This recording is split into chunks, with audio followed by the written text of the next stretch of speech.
Bagaimana sih agar segala permasalahan hutang pinjaman online kita itu beres dan bagaimana caranya agar kita bisa ikhlas karena itu sebenarnya sebuah cara yang bisa membuat masalah hutang pinjaman online kita selesai begitu aja. Mau tahu seperti apa? Yuk kita akan bahas di video kali ini.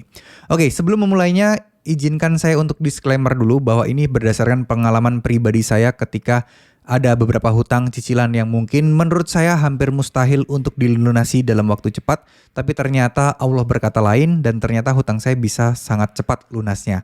Bahkan yang estimasi saya 2 tahun pun masih nyicil, ternyata dalam 3 bulan sudah beres semuanya. Oke, jadi teman-teman, kenapa saya bilang kita itu harus ikhlas dulu ketika kita itu sudah gagal bayar? Karena ketika kita ikhlas, itu semuanya akan terasa jauh lebih mudah.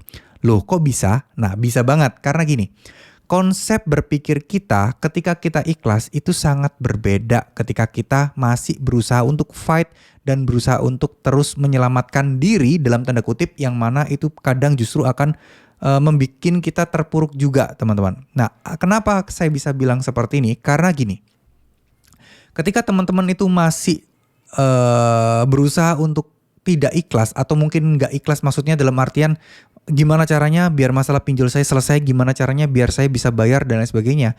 Pikiran kalian akan dihantui dengan rasa-rasa cemas. Pikiran kalian akan dihantui dengan segala kemungkinan-kemungkinan terburuk yang mana belum tentu terjadi.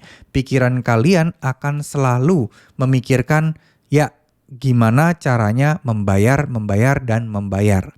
Ini menurut saya kurang tepat. Karena di saat posisi kalian itu keuangan lagi sulit, buat makan aja sulit, nah kalian harus memikirkan bagaimana cara bayarnya. Jujur, ketika kalian ini masih kesulitan dalam beberapa hal, kalian tidak akan bisa menemukan solusi yang tepat untuk bisa berpikir jernih. Karena kalian masih terlalu memikirkannya. Kalian mau aktivitas apapun untuk mengalihkannya, tetap akan terasa berat, tetap akan terasa larinya kepikiran hal-hal negatif tentang pinjol lagi. Nah, kenapa kok kita harus ikhlas, harus pasrah? Karena disitulah titik balik semuanya. Buat teman-teman yang muslim atau teman-teman yang Islam, ya teman-teman bisa mencoba untuk mendekatkan diri sama Allah SWT. Untuk mulai rajin-rajin berdoa. Untuk mulai berikhtiar di jalur langitnya. Untuk terus sholat tahajud, sholat duha juga nggak lepas.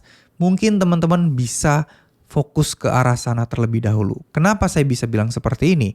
Karena bisa jadi teman-teman, hal-hal seperti ini tuh timbul dan terjadi dan akan menjadikan sebuah solusi ketika kalian sudah bisa memantapkan hati kalian, mengandalkan Allah, berpikiran positif terhadap semua hal yang akan terjadi. Ya, semoga sampai di sini apa yang saya maksud teman-teman bisa nangkep. Ketika kita sudah nothing tulus, ketika kita sudah ya udahlah apapun yang terjadi, okelah saya nggak masalah lah, saya ikhlasin lah semuanya, itu kedepannya akan jauh lebih enak. Percaya atau tidak, itu akan jauh lebih mempermudah teman-teman sekalian. Kenapa saya bisa bilang seperti ini? Karena saya sudah mengalaminya. Ketika kita posisi di hal-hal yang membuat kita mepet atau kepentok, iya, kita mau ngapain lagi? Ya udah kita cuma bisa berdoa, ya Allah berikanlah kemudahan buat saya, ya Allah berikanlah pertolongan buat saya agar saya bisa terbebas dari jeratan hutang pinjaman online, ya Allah ampuni saya ya Allah karena kemarin saya khilaf melakukan pinjaman online dan sekarang akhirnya saya terjebak. Berikanlah saya pertolonganmu ya Allah dengan segera, berikanlah saya petunjukmu ya Allah. Itu akan jauh lebih mudah dan jauh lebih plong ke depannya teman-teman. Ya, cobain aja kalau kalian gak percaya. Tingkatkan ibadah kalian, sering-seringlah zikir, ya pasrahkan segala sesuatunya sama Allah. Ini memang tidak mudah. Buat berpikiran ikhlas dan buat berpikiran kita yakin akan pertolongan Allah itu tidak mudah. Jalan paling simpel adalah mulai dengan meningkatkan ibadah kalian dulu, perbanyak berdoa dulu, nanti secara lambat laun pikiran kalian, hati kalian juga akan bisa tertular dan akan bisa merasa jauh lebih tenang lagi. Ini serius, ini nggak bercanda, ini nggak bohong. Coba teman-teman terapkan. Nah buat yang non-muslim bagaimana? Nah saya tidak bisa menyarankan banyak hal. Yang jelas keyakinan kita kepada Tuhan kita. Yang jelas harapan kita kepada Tuhan kita. Itu yang paling nomor satu dan itu yang akan bisa menyelamatkan kita semua terkait masalah seperti ini. Tidak ada satu orang pun di dunia ini yang bisa menyelamatkan kalian untuk soal urusan pinjaman atau pinjol. Ya, kecuali mereka memang ngasih duit ke kalian, suruh bayarin, itu mungkin jadi solusi. Tapi kalau cuman ya bisanya ngomongin kalian di belakang, itu bukan menjadi solusi. Kalau ngutangin kalian lagi, itu juga sebenarnya bukan menjadi solusi. Bahkan mungkin justru akan menjadikan sebagai sumber masalah pertemanan kalian, hubungan kalian dengan keluarga dan lain sebagainya. Karena kalian tetap tidak akan bisa membereskan permasalahan kalian.